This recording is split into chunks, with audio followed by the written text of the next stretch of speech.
Good afternoon, everyone. Good morning, whatever time you listen to this, however you listen to this. Thank you all for tuning in to the show again, the podcast, Last Word Productions. I'm your host, Tavares Wilson, and I always get the last word. Be sure to subscribe to all my subscriptions, YouTube, Apple Podcasts. If you're on YouTube, please subscribe, hit that bell so you get notified of when I upload new content. And drop a like, comment, let me know your thoughts, what you think about the show, and we're gonna get into it. I'm gonna start doing something a little different. I'm gonna start posting Q&As on YouTube so that way I can discuss the things you guys want to hear. So if you have anything you want to ask me, you want to talk about, you want me to discuss, that'll be your opportunity to drop a question or a statement there, and I'll get to it whenever I can in the show. And let's jump right into it. We're gonna start with the NFL. This past week, there was a lot of good defensive performance by different teams. The Saints absolutely manhandled the Falcons. I mean, it was one of the more dominant performances you could have seen on the defensive side. I mean, it was at one point in the game the Falcons had -2 total yards for the second half. It was just absolutely insane. They finished the game with 8 sacks. They forced Matt Ryan to throw 2 interceptions. Could have thrown 3. And they held the Falcons team to under, I believe it was under, if not, it was at 200 yards total offense. It was just horrible, man. Like, it was a game to forget as a Falcons fan, and that says a lot because they have a lot of games they want to forget. I mean, that can date back 2 years or 3 years ago in the Super Bowl, but now, nah, man, this game was the one to forget for real. It was just absolutely horrible on the offensive side for them. They couldn't pass block, they couldn't run block, they couldn't. They couldn't get dudes open. They couldn't even.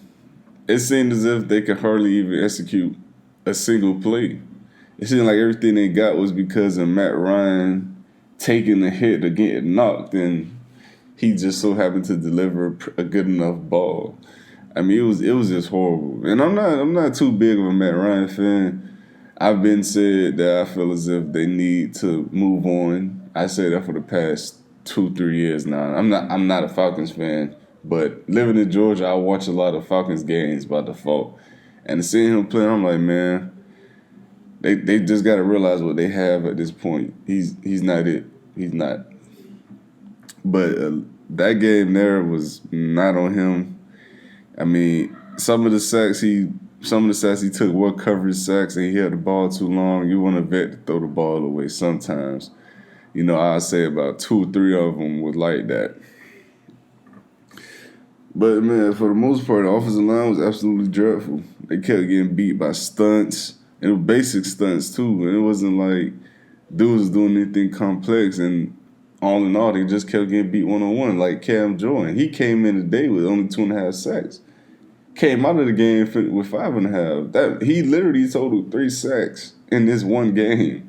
It was basically like a contract game for him. Like, this will help him in contract time. He will get paid if he signs another extension. And it was just awful, man. The next defense that played lights out, surprisingly, was the Denver Broncos. They gave Miami all they could handle on the offensive side. I mean, on the defensive side, they forced the turnover, the interception. I believe they had 6 total sacks. If not, it was 7. Yeah, they had 6 total sacks. I'm looking at the numbers now. Ryan Fitzpatrick came in the game, finished with 117 yards and an interception. Tua finished for 83 yards and a touchdown. They couldn't find the run game at all, but that's nothing new with Miami. The leading rusher was Salvin Ahmed, who had 12 carries for 43 yards. That's simply not getting it done. The only lone bright spot in this game for the Dolphins was Devontae Parker, and that's not saying much because he had a good decent game with 6 catches, 61 yards, and a TD. That's a good, efficient game. It's not great, but it's good. It's getting the job done. But I want to say this because I want to make this point very clear to anyone who's watching or to anyone who's not watching, to anyone who's listening and to anyone who's, having this epiphany about Tua Tagovailoa all of a sudden and saying he's not this, he's not that. The Dolphins should have took Herbert. They should not tank, but they should go out and try to get the number 1 pick to get Trevor Lawrence, all this other stuff. Listen, I've said this for weeks going on since Tua has become a starter against the Rams.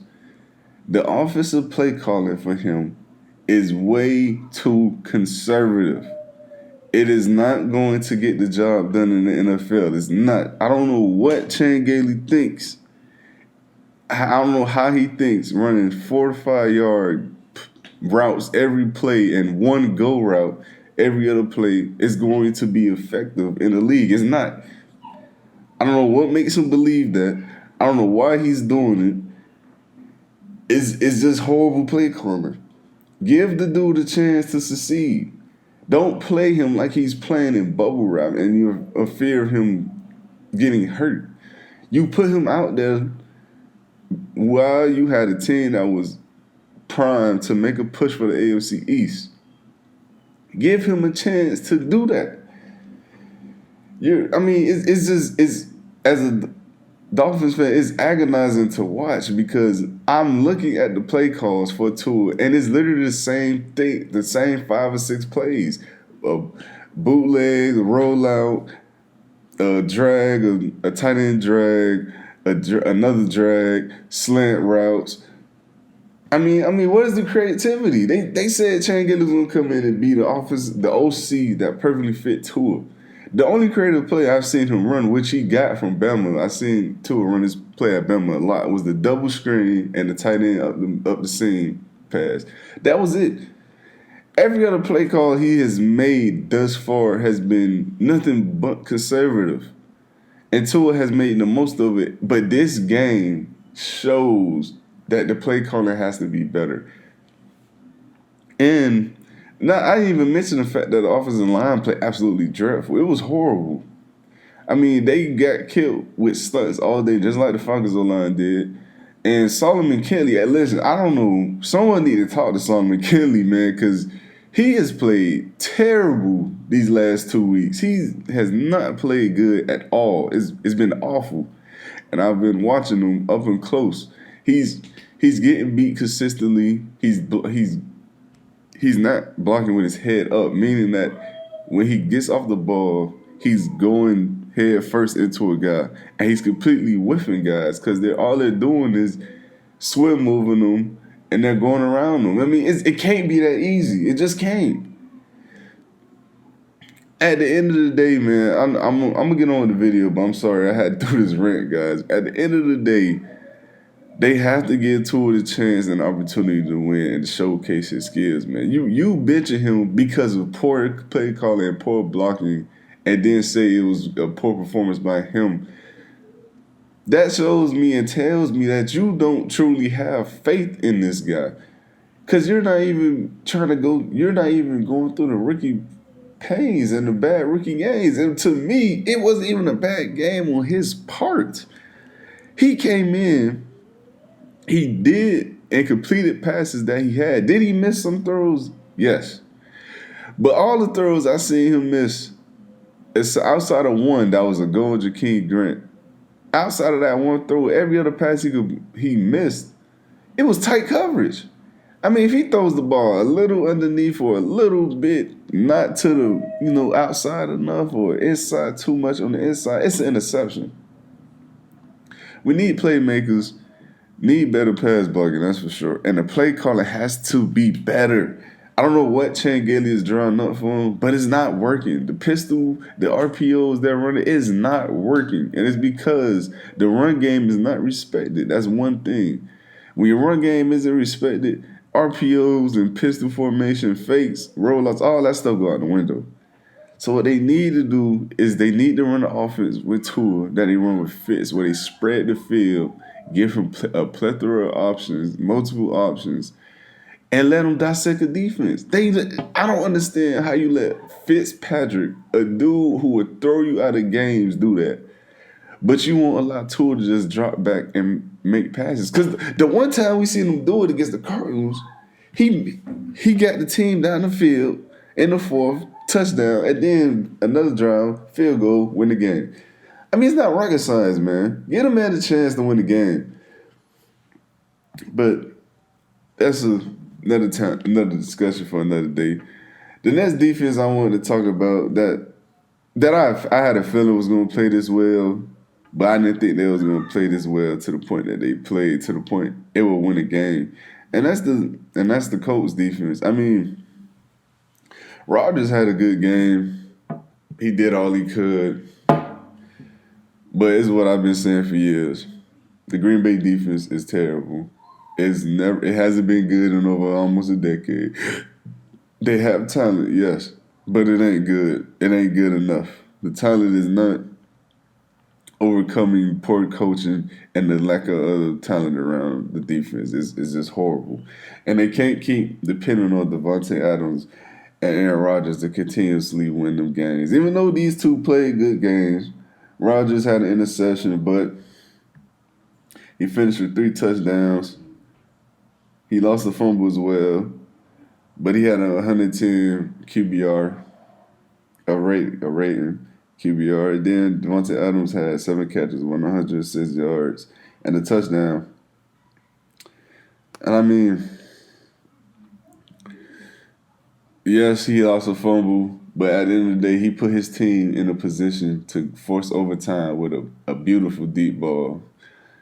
He put his team in a position to force overtime. They went in overtime. They had a chance to go downfield, win the game, receivers fumbles, game over. I mean, it's painful to watch as an Aaron Rodgers fan. I'm not saying the dude played lights out, but he played and good enough to give you a chance to win the game. And he was the reason why you even stayed in the game, because he made the plays necessary to win. It didn't happen. I mean, at the end of the day, man, you can't fault a guy for others' mistakes. I can fault him for his mistakes all day long, and like I just said, he had 2 total turnovers. It can't happen. It don't usually happen with him. So I'm not going to sit here and say he played a perfect game. His team just let him down. He didn't. But he played and he gave you a chance to win. And the ball was just fumbled. It was literally like it was fumbled. So I'm not gonna sit here and say Aaron Rodgers is overrated. Aaron Rodgers is no. The man did all he could.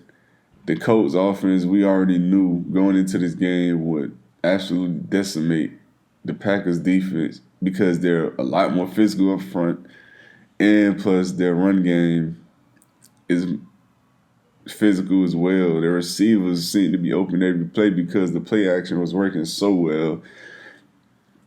It was just a bad performance by a bad defense that I've always said has been bad. I don't know why people started getting this idea that it was improving and better. No, they added 2 good pass rushers. Okay, but when those guys aren't playing well, which they haven't been this season, the defense is still exposed. Even their supposed top 5 corner, Jerry Alexander, he doesn't look well at times if he doesn't have a good pass rush.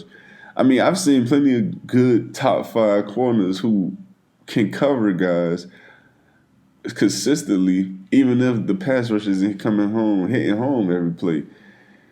I'm not saying that out of Jerry Alexander, man. I mean, I love his aggressiveness. I think he has great technique, but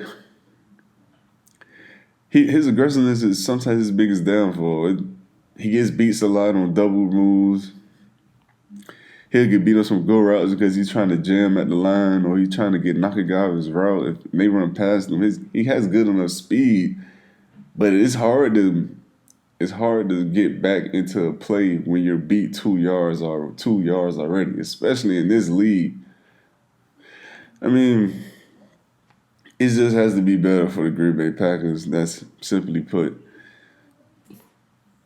The other news, first overall pick Joe Burrow has suffered a torn ACL, and he will miss the remainder of the season. Very unfortunate. It looked very promising, but if I'm a Bengals fan or if I'm a football expert fan like I am, unfortunately this was inevitable. I mean, Joe Burrow was getting hit at an alarming rate. I think he was the most sacked quarterback in the league and the most hit quarterback in the league. I mean, the Bengals, simply put, is terrible. That's it. Zach Taylor, I don't know what he's doing over there, but it's horrible. The offensive line is horrible. The defense is horrible. They have talent in the secondary, but it ain't showing. William Jackson, I was big on William Jackson coming out of Houston. I don't see why anymore. He's looked good 1 or 2 games this season, but other than that, he's been getting absolutely toasted. They have two pretty good safeties, and then another quarter, Trey Waynes. Yeah, I'm iffy about him. I was never too big on Trey Waynes, but the talent around him, man, is not good. It's just not. It's not good, and it hasn't been for a long time. And it's time that people finally admit that. The Bengals, they have the young pieces at the playmaker skill positions on the offensive side. Light running back, light receiver, maybe a tight end, maybe, but it ain't bad enough to the point it's like a number 1 need in the offseason or the draft. The talent level with every other position, it's just not good. And if they want Joe Burrow to absolutely succeed in the league and look better than what he's looked, they have to start building around this guy. And it's not going to happen if they're failing to at least give him protection. It's just not. I mean, any QB is going to struggle without protection. So those 3 defenses, I just wanted to give some credit to. I thought they played absolutely well, and I wanted to speak on the Joe Burrow injury and how significant it is and how it symbolizes how terrible of an organization the Bengals are currently. Maybe it'll get better within the next couple of years. Who knows? But as of now, it's not pointing up in any way at all. The only bright lone spot has been Joe Burrow, and it's been the playmakers they have at the receiver positions. But we always knew they had receivers, so that's nothing new. I'm going to move on to the NBA news. We're going to talk about some of these extensions and these contracts, man. I mean, I know we all seen Jason Tatum and Donovan Mitchell both signed 5-year deals worth almost $200 million. Rightfully deserved, well so. It's rightfully so. I mean, it was guaranteed for them, honestly, especially being the fact that they're both young stars up and coming in the league. And I'm not surprised that they're getting the money they're getting. They're franchise caliber players. They're the team's number 1 scoring options. And in this league these days, you got to be able to score. You got to put the ball in the bucket. Just that simple. Now, I don't think this made either of these 2 teams locks for anything in the future because it's a lot of young talent, man, in the league. To me, these teams still have to add more. I think the Celtics desperately need a center. They need bigs in general. I mean, even their power forwards are small. Like you had a guy like Gordon Hayward. You had a guy Gordon Hayward playing the power forward position. So even that to me is in need of an upgrade. So I feel as if it's just only a matter of time before they realize how bad and desperate they are for a big. But as on the other side for the Jazz, I believe they need a wing 3 and D type of guy. They need a guy that's going to be. And when they got Bogey, that was good for them. It was a good pickup. But he he's not that reliable defender. He plays and exert his effort, but he's not the guy that you're going to say, listen, this is your assignment for the night. This is your guy.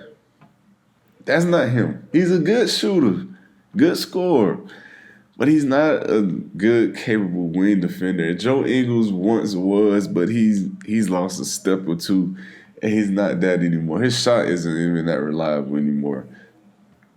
So to me, they have to get younger. They have to get more athletic in the wings, and I think it starts in this free agency. I mean, it's a lot of guys they can go after. I mean, I thought they missed out on Robert Covington, a guy who isn't necessarily young, but he's a lot more athletic, good three-point shooter, and a way better defender. This is an all-NBA defender caliber player we're talking about. So they could go after guys like that. So we'll see how it goes and plays out for them. All right, let's get into some other signings. I just wanted to put up those two young stars rightfully getting their money and what some things their squads can't do to improve. To me, the Clippers had got a big upgrade at the big position, especially coming off the bench. I wouldn't say necessarily say it's an upgrade over Montrezl Harrell, but on the defensive end, it's definitely an upgrade on the defensive end over Montrezl Harrell. And he's going to provide some points, maybe not at a consistent clip like Montrezl, but he's going to provide a consistent amount of points, outings for them. And he's more of a shooting threat, so he can help space the floor as well. But to me, this is a big signing for them. They desperately needed a better rim protector. He's not the defender he once was, but he's definitely an upgrade over anybody they had on that roster. And they managed to maintain some key players like Marcus Morris and a guy who was going to start seeing significant minutes, Patrick Patterson. I think they're going to lose Reggie Jackson. I don't think he's going to stay. And I think they're going to deal Lou Williams sooner than later. I'm not sure when, but I think they will. And the Lakers, as we all know, went out and got Marc Gasol. To be honest with y'all, I'm not too big on this signing. I thought Marc Gasol looked like a shell of himself the last 2 years with the Raptors. He hasn't looked good to me at all. I mean, at all. I can't stress that enough. He hasn't looked good to me at all. And it's just, I would rather the Lakers have kept Dwight Howard before they went out and got Marc Gasol, but he made his choice. He's going to Philly, and just something they had to address because they lost a significant big on their team. The numbers may not show that, but Dwight Howard played a large role in what they did defensively. And in all honesty, man, I think they've gotten better as well. I mean, they were missing that third scoring option. Now they got 2 to 6 men run-ups. One of the winner or the other is the run-up. I mean, both guys on any given night could go for 20. They're coming off the bench, and then you still got Kyle Kuzma. So you can legitimately sit LeBron and AD, have those 3 guys come in, and they'll be able to run an offense, at least on the offensive side. I think the defense will get better with them because Frank Vogel, he's did a tremendous job coaching this Lakers team up to be a good defensive team. It was stellar. It was top 3 in the league. So I can see that working out for them. I think they still have good rim protection. They still have AD, who was one of the league's best rim protectors. Marc Gasol, even though despite the things I've said about him, he's still a big body down there. So people aren't going to just willingly run into him or try him.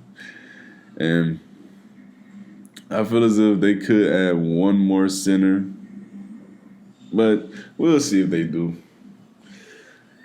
And other signings.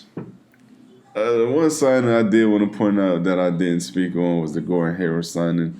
I think it's a good signing, but I think he was a bit overpaid. I know it's Charlotte. I know they don't get the free agents coming to them like that. It's not a huge market. It's a small market team. So I understand you got to overpay for guys sometimes. But going Hayward 4 years, 120 million. I don't know if I'm giving him that. I just don't. I mean, they needed another guy. I mean, they this team just got a lot more talented. You got LaMelo, second overall, Gordon Hayward, add on that to Devontae Graham and Malik Monk. It's looking a little bit better. A little bit better. Looking like they could compete. But I don't know if I would have gave him 120 million. I just don't. I mean, especially being the fact that we let Kemba walk without giving him his max that he rightfully deserved for that team. But they got young, good guards, so I understand now. So they prioritize getting some better wing players, which isn't hurtful at all. It's helpful. To me now, they just need to do something with this. I believe it was Cody Zeller. I believe that's their center that they're paying almost 18 million to 20 million this season. That's a terrible contract, man. I think his name is Cody Zeller. I'm not even fully sure of his name, but I'm more than positive his last name is Zeller. It's terrible, man.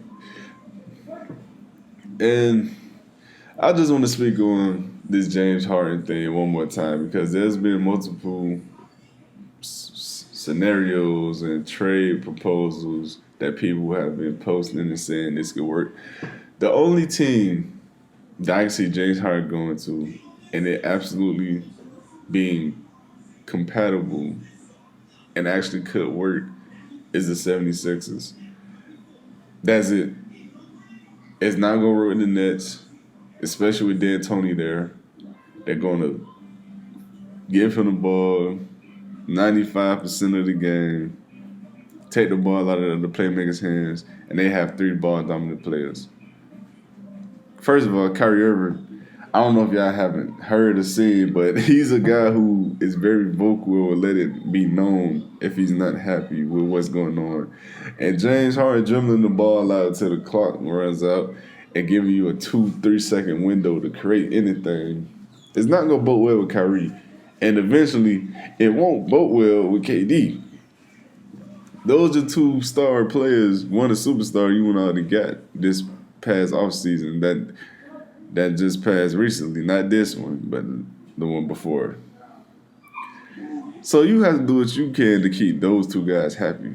Because one, you chose for them to be there, and you chose for those 2 to leads you to the promised land, which is the NBA Finals. I'm sorry.